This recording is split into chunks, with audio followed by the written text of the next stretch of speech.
پیغمبری خدا بودن. یک زمان میگد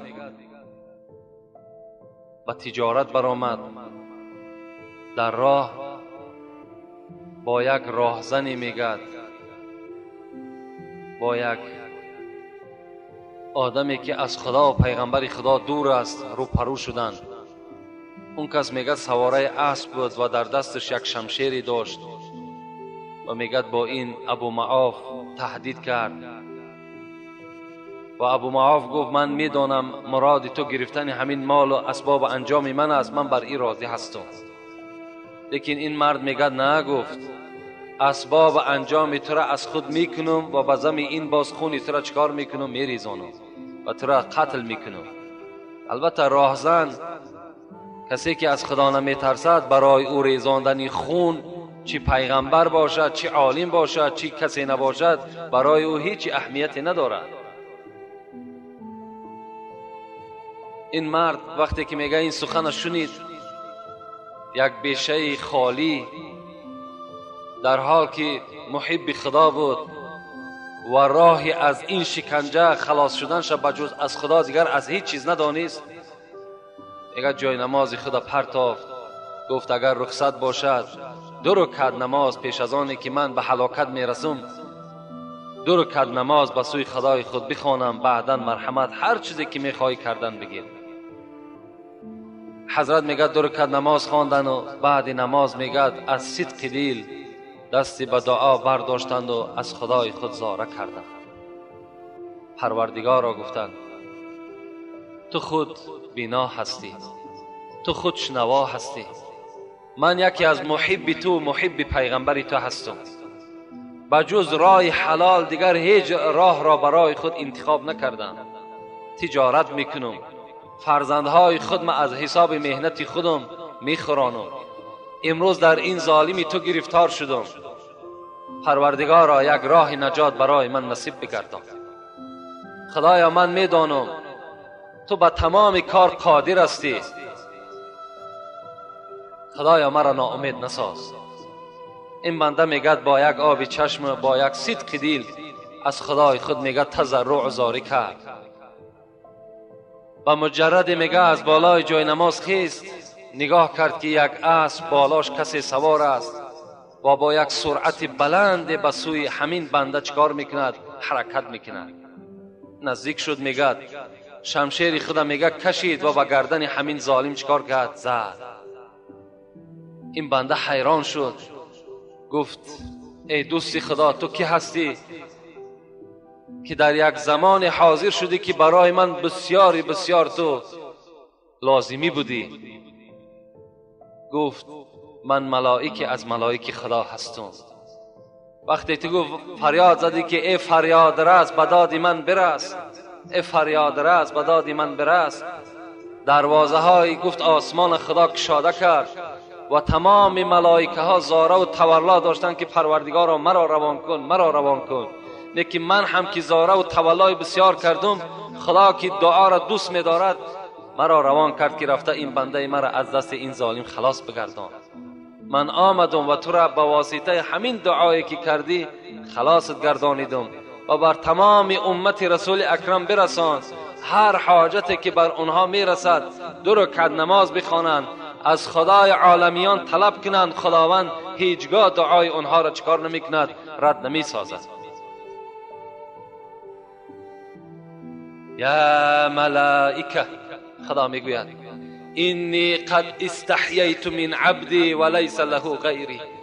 ای ملائکه های من، به تحقیق من از بنده خود حیا میکنم، شرم میدارم، زیرا که وی دست دعا برداشته است و بجز من دیگر تکیه‌گاهی نداره.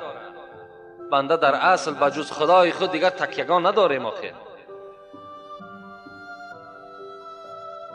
اللهم صل و سلم و بارک علی. پروردگارا به حرمت فذکرونی اذکرکم، به حرمت ادعونی استجب لکم. خدایا این بندگانت در هر یک قدمی که برای ادا کردن نماز فرض تو به خانه تو آمدند، خدایا حسنات نویسانده بگردان و جمیع گناهان این بندگانت را خدایا مغفرت بساز. پروردگارا در دل ما بندگانت، علال خصوص این مردم کولاب ما، محبت خودت، پیغمبرت، اسلامت خدایا مستحکمتر جایگیر بساز و خدایا از دایره ایمان و اسلام ما را دور نساز. خدایا روز به روز عزت مسلمان، عزت اسلام در روی دنیا بلندتر بردار و خدایا امروز مسلمان هایی که زیر شکنجه و زیر عذاب این یهودی ها قرار دارد، خدایا در این مورد اجابت دعا آنها را پروردگارا از دست این ظالمانت خلاص بگردان و خدایا آنها را در ظلم خودت، در ظلم مسلمان ها پروردگارا گرفتار بساز و روز به روز امت اسلام خدایا در روی دنیا زیادر بساز. دخترهای ما را، فرزندهای ما را پروردگارا به راه راست، به راه اهدنا الصراط المستقیم هدایت بفرمایی و صلی الله تعالی علی خیر خلق محمد و علی آله و اصحاب اجمعین برحمتک یا ارحم الراحمین.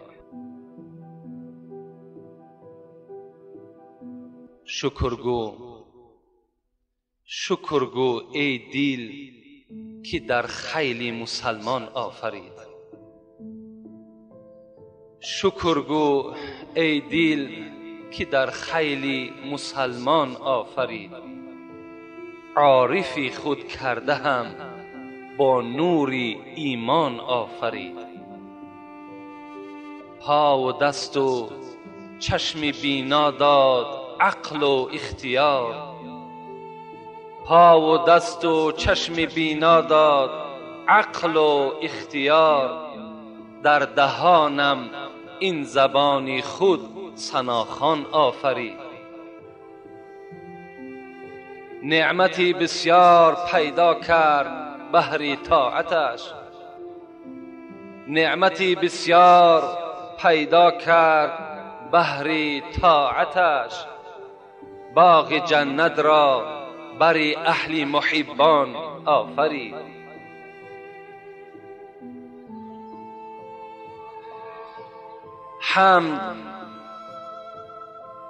حمد لله کرد ما را امتی خیر البشر. حمد لله کرد ما را امتی خیر البشر. بهترینی از کتب خیش قرآن آفرید. ای جنونی خلقت مخلوق بهر خدمتش. کی برای نفس سگ با خوردن نان آفرید. ای جنونی خلقت مخلوق بهر خدمتش. کی برای نفس سگ با خوردن نان آفرید. هزارها درود و رحمت به حضرت که ما و شما را در هر یک سطرهای نظمی خود اینقدر یادآوری به سوی خدا میکند. اینقدر ما و شما را خبر میدهد که تا که ما و شما بدانیم که از بحر چی آمدیم و چی کار میکنیم و کجا میرویم. موعظه ای که ما با شما وعده کرده بودیم موعظه در باب دنیا بود و مظلمت دنیا بود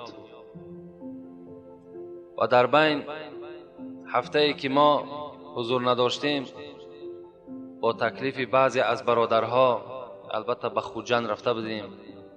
قریب 7 روز اونجا هزارها بار شکر که دعوت و تبلیغ و هر شب نشین هایی که داشتیم و از آن جمله در معرکه هایی که اشتراک کردیم که هم الحمدلله فقط از معرکه خیر عبارت بود و خدا را شکر میگیم که همونها هم حس کردند و همونها هم تا که برای باور کنین برای آنی که همین مردم کولاب ما و شما هم در همونجا یک سزاوار تعریف شوند، ما تیز نام کولاب هم در همونجا یادآوری میکردیم تا که همون مردم هم یعنی همچون حس کنن که در همون بین مردم هم یعنی واعظا و داعیا و در همون جمع پند و نصیحت ها چی است موجود است. مردم کولاب هم هزار شکر که مردم شریف است و مردم خدا را شکر که از خدا خیلی با خبر است. رسول اکرم میگوید ما من قوم اجتمعوا یذکرون الله تعالی لا يريدون بذلك الا وجهه ناداه مناد من السماء قوموا مغفورا قد بدلت لكم سیئاتكم حسنات. پیغمبر خدا میگوید اگر در کدام موضعی نباشد، در کدام شهری نباشد، در کدام پارچه زمینی نباشد که اگر شما جمع شوید با امید و با مراد آنی که در آنجا ذکر خدا را زنده کنید، لا یریدون بذلک الا وجهه، مراد شما، مطلوب شما، مقصود شما فقط برای رازگی خدا باشد، اینجا خداوند چی میگوید؟ چی مکافات میدهد؟ ناداه مناد من السماء، یک منادی، یک فریاد زننده از آسمان فریاد میزد است. چی میگفته است؟ قوموا مغفورا، شما ای بندگان بعد شنیدن موعظه از جای خود خیزین، در صورتی که کل گناه شما را خدا مغفرت کرد. قد بدلت لكم سیئاتكم حسنات، ما تمام بدی های شما را به نیکی ها مبدل ساختیم. از خاطر چی است؟ از خاطر شنیدن موعظه و از خاطر شنیدنی که در اطراف سخن خدا جمع شدن است. حضرت عمر گفتن از نام رسول اکرم بئس القوم قوم لا یأمرون بالمعروف ولا ینهون عن المنکر، بدترین قوم همان قومی هست که در بینشان امر معروف و نهی از منکر نباشد. الحمدلله که امروز در بین این مردم ما و شما چقدر صدای امر معروف و نهی از منکر صدا میدهد و ما تعریف این مردم هم چیکار کردیم؟ بر اون مردم هم رسانیدیم و با بعض دامله های پیش قدمی اونجا هم نشستیم، صحبت ها هم کردیم و اونها از ما و باوری دارم از مردم ما و شما هم خیلی رازگی هم در غایبی هم رازگی خچانه پیدا کردن. از این خاطر ما نرسیدیم که همان موضوع دنیا و مظلمت اون برای شما با یک طریق پررگی تیار کنیم، زیرا که خیلی یک موضوع کلان و وسیع هست. از این جمله میخواهم در اینجا یک چند بند همین حضرت تحلیل کنیم که اینم خود به دنیا وابستگی کلان دارد و بعدا یک چند سوال های هست که بهر شما جواب اینها را میرسانیم. شکر گو ای دل که در خیلی مسلمان آفرید، عارفی خود کرده هم با نوری ایمان آفرید. حضرت میگوید تمام مردم مسلمان باید که شکرانه کنند، تمام شکرگزاری کنند که پروردگارا هزارها بار شکر به سوی تو که ما را چیکار کردی؟ ما را مردم مسلمان آفریدی، ما را همین عنوان مسلمانی را برای ما لایق دیدی. هزارها بار شکر ای خدا به سوی تو. اینا باید که تمام مردم مسلمان شکرانه کند، شکرانه کند که خدایا هزارها بار شکر به سوی تو که ما را یهودی نکردی، خدایا هزارها بار شکر به سوی تو که ما را عیسوی نکردی، خدایا ما را هزارها بار شکر که ما را موسوی نکردی و دیگر دینهای دیگر بر ما نصیب نگرداندی. فقط و فقط چکار کردی؟ بهترینی از کتب خیش قرآن آفرید. از بهترین کتبت که قرآن است، بهترین دینت که اسلام است و از همه افضل ترین پیغمبرت که محمد است پیروی او ساختی. اینا باید ما و شما شکرانه کنیم. چنین فرمود روز پیری بستام، چنین فرمود روز پیری بستام، ز اسرار حقایق آن نکونام. حضرت پیری بستام چی گفتن؟ ببین که ابراهیم و موسی و مسیحا چنین فرمودن آن انبیاها، مرا گردان ز امتهای احمد که داری بر محمد لطف به حد. حضرت ابراهیم، حضرت موسی، حضرت عیسی دعا کرده بودند که پروردگارا ما را چیکار کن؟ ما را پیغمبر نساز، مرا ابراهیم خلیل نساز، بلکه مرا امت محمد بساز. تمنای امت محمد پیغمبرهای پیشین چیکار میکردند؟ میکشیدند. زیرا که محمد چیکار کرده بود؟ محمد در نزد خدا این یک قدر جداگانه دارد. من یک قصه همین غمخواری محمد بر شما بگم. حضرت عبدالله ابن عمر ابن العاص، این حدیث قدسی است، روایت میکند. چی میگوید؟ میگوید تلا رسول الله صلی الله علیه و سلم قول الله تعالی فی ابراهیم. یک روز میگد رسول اکرم میگد قرآن کشاد و سوره ابراهیم میگه از پیشش برآمد که حضرت ابراهیم چی گفته بوده است؟ ربی انهن اضللن کثیر من الناس فمن تبعنی فانه منی. حضرت ابراهیم به سوی خدای خود همت مناجات کرده بوده است: پروردگارا، امتهای من از دست این بتها همگی چکار کردن؟ گمراه شدن. خدایا کدامش که پیروی من هست همونش از من است. حضرت ابراهیم همتا گفته بوده است برای امتش: خدایا کدامش که پیروی من است همونش از من است. بعد از آن میگه حضرت عبدالله میگه رسول اکرم میگه مناجات حضرت عیسی را برای قومش چی گفته بوده است؟ این تعذبهم فانهم عبادک و این تغفر لهم فانک عزیز الحکیم. حضرت عیسی به سوی خدا گفته بوده است: پروردگارا، اگر قوم مرا عذاب میتی، امت مرا عذاب میتی، اینها بندگان تو هستند و اگر مغفرتشان کنید تو عزیز و حکیم هستی، اختیار داری، خواه عذابش میکنی خواه مغفرتشان میکنی، تو خود دانا هستی، خود میدانی. وقتی میگه رسول اکرم، عبدالله میگه وقتی رسول اکرم این مناجات ابراهیم خواند و مناجات عیسی را خواند، اینها پسند پیغمبر نغلطی، بلکه پیغمبر ما و شما چیکار کرد؟ فرفع یدیه، دستهاش میگم تا برداشت و اللهم امتی امتی. حضرت میگه دستی مبارک برداشتم: پروردگارا، من جملگی امت ما درخواست دارم، جملگی امت ما درخواست دارم، اگرچه تو عزیز هستی، اگرچه تو حکیم هستی، اگرچه تو مغفرت کننده هستی، معذب کننده هستی، لکن همگی امت ما از تو میخواهم که نجات بیابند. و بکا. حضرت عبدالله میگه وقتی که رسول اکرم همگی امت از نزد خدا خواست، بعد از آن چیکار کرد؟ میگه گریه کردن. حضرت خداوند چیکار کرد؟ قال الله عز وجل لجبرائیل: یا جبرائیل اذهب الى محمد و ربک اعلم فسأله ما یبکیک.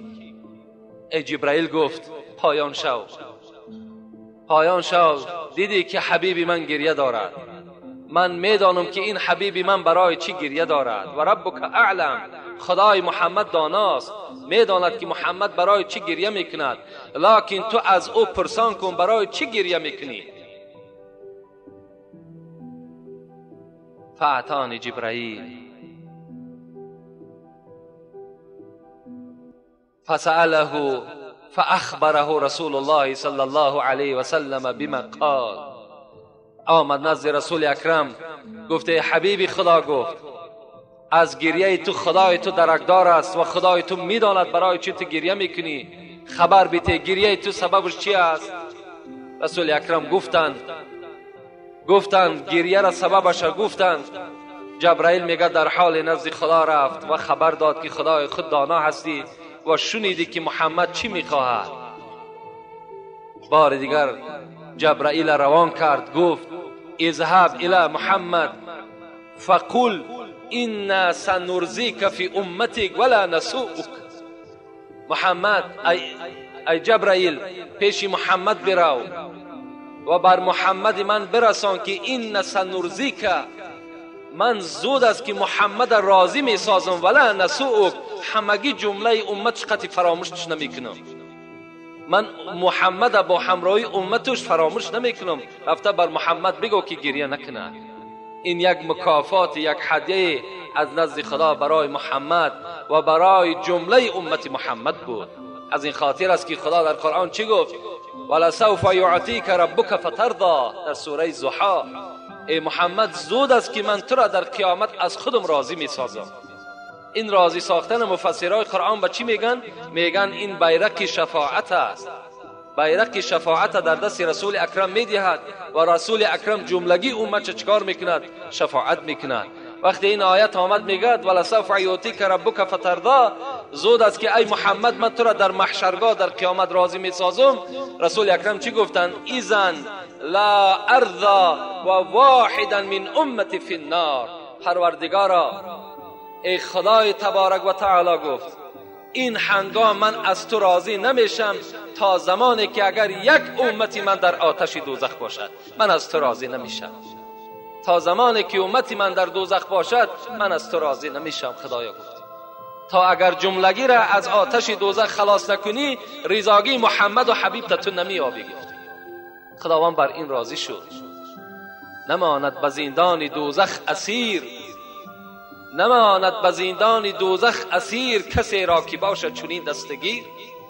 چنین دستگیر داره ما و شما. الحمدلله انا سید ولد آدم ولا فخر علی. پیغمبر خدا میگوید من سید فرزند آدم هستم، بر این افتخار نمی کنم، بلکه این نعمتی است که خدا من داده است.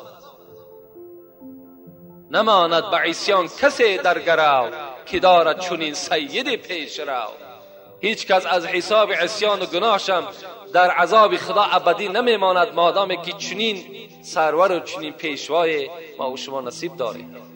از این خاطر است که حضرت گفتن شکر گو ای دل که در خیل مسلمان آفرید، عارفی خود کرده هم با نور ایمان آفرید.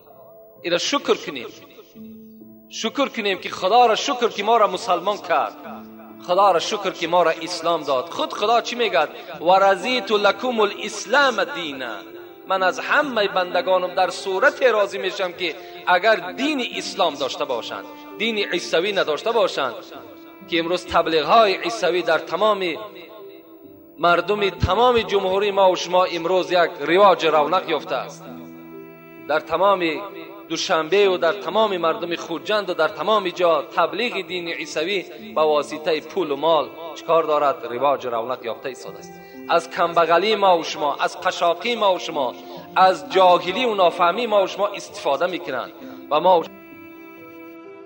تقبل منه و هو فی الاخره من الخاسرین. ما و شما را در دین میپرتویند که همون خدایی که پیدا کننده این دین بود، همون خداوند چی میگوید؟ اگر کسی که غیر دین اسلام دیگر دین برای خودش اختیار میکند، دیگر دین برای خودش قبول میسازد، لن یقبل منه. لن در اینجا تاکیدی است، کلمه هرگز است. خدا میگه هرگز از او من او دین قبول نمیسازم. و هو فی الاخره من الخاسرین. و همون بنده از طایفه آن گروه هست که از جمله زیانکارهاست و در قهر من و در غضب من در قیامت گرفتار است. شما از این پیروی این دین ها و حتی کتاب همون عیسی را در خاندانتان راه نتین. اونا دین منسوخ شده از دین خداست. ما اعتراف میکنیم به دین خدا بودنش، لیکن امروز در برابر قرآن اون منسوخ شدگی ساخته. تمام دین ها ناقصند. اکملت لکم نعمتی. خدا میگه قرآن نعمتی من است که مکمل قرآن است. دیگر کتاب ها همه منسوخ شده هستند، همه اونا بیکاره شدند. ما شکر کنیم، شکر کنیم که این قرآن امروز دستورات ما و شما هست.